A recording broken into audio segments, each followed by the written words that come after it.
পুঁথিগত বিদ্যা আর মানবিক বিদ্যা বা মানবিক শিক্ষা দুটোর মধ্যে পার্থক্য কী? পুঁথিগত শিক্ষা মানুষকে ইন্টেলেকচুয়াল বানায়, মানুষকে বুদ্ধিমান বানায়, আর মানবিক শিক্ষা মানুষকে মানুষই বানায়। মানবিক শিক্ষা অর্জন করা এবং সেটাকে ধরে রাখা একটা বড় ক্রেডিট, বড় সফলতা।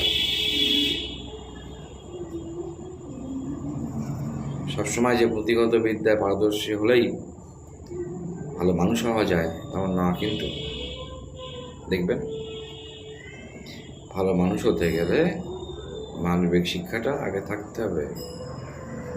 মানবিক শিক্ষাটা ভীষণ ভীষণ ভীষণভাবে জরুরি। পুঁথিগত বিদ্যা অর্জন করে ভালো ভালো জায়গায় চাকরি পাওয়া যায়। বহু মানুষ দেখেছি যাদের পুঁথিগত বিদ্যা নেই, অনেকে নাম সই করতে পারে কোনো রকমভাবে, অনেকে নাম সই করতে পারেই না, কিন্তু তারা একজন বিদ্যার জাহাজ। ওদের মধ্যে কী বিদ্যা আছে? মানবিক বিদ্যাটা আছে। তাদের সঙ্গে কথা বললে বোঝা যায় হ্যাঁ, মানুষ হওয়া অত সোজা নয়। মানুষ হতে গেলে মানবিক শিক্ষাটা অর্জন করতে হবে। মানবিক শিক্ষার শিকড়টা আমাদের মগজে গেঁথে দিতে হবে, তাহলে মানুষ হওয়া যায়। পুঁথিগত বিদ্যা যারা অর্জন করছে তার সঙ্গে যদি মানবিক শিক্ষাটা মিশে যায় তাহলে তো সে মহামানব। সমাজের সর্বস্তরে তারা গ্রহণযোগ্যতা পায়, মানুষ তাদেরকে শ্রদ্ধা করে, সম্মান করে। কিন্তু পুঁথিগত বিদ্যার শুধুমাত্র অর্জন করলে মানবিক শিক্ষাটা আমার মধ্যে নেই, কোনো মূল্য নেই জীবনে, মানুষ সম্মান করবে না।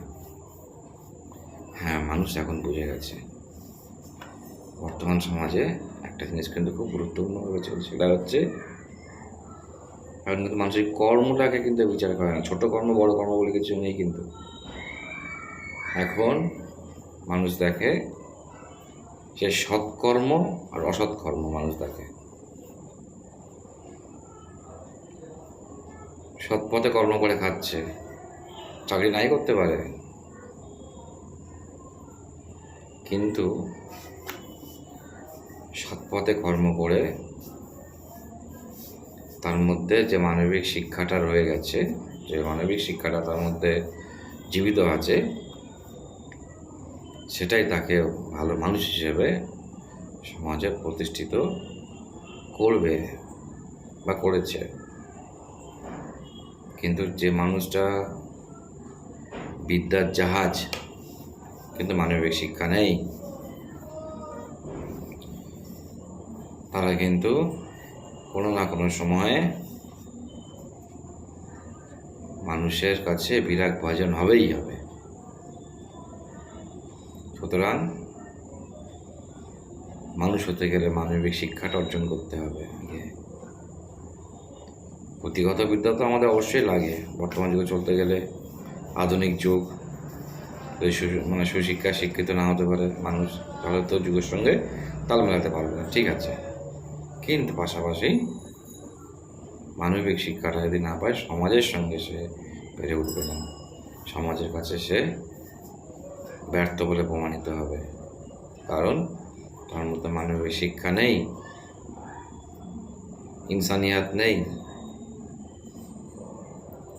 তাই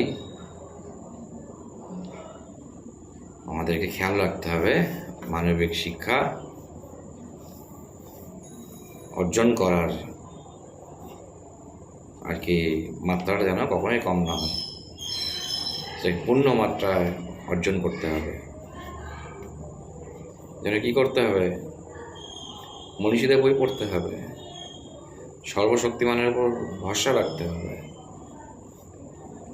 নিজের বিবেককে সবসময় অ্যাক্টিভ রাখতে হবে। তাহলেই সমাজে সর্বস্তরের মানুষের কাছে গ্রহণযোগ্যতা আসবে, তা নাহলে কিন্তু নয়। মিলিয়ে নেবেন। আলটিমেট লক্ষ্য একটাই, সবাই ভালো থাকা এবং অপরকে ভালো রাখা। ধন্যবাদ।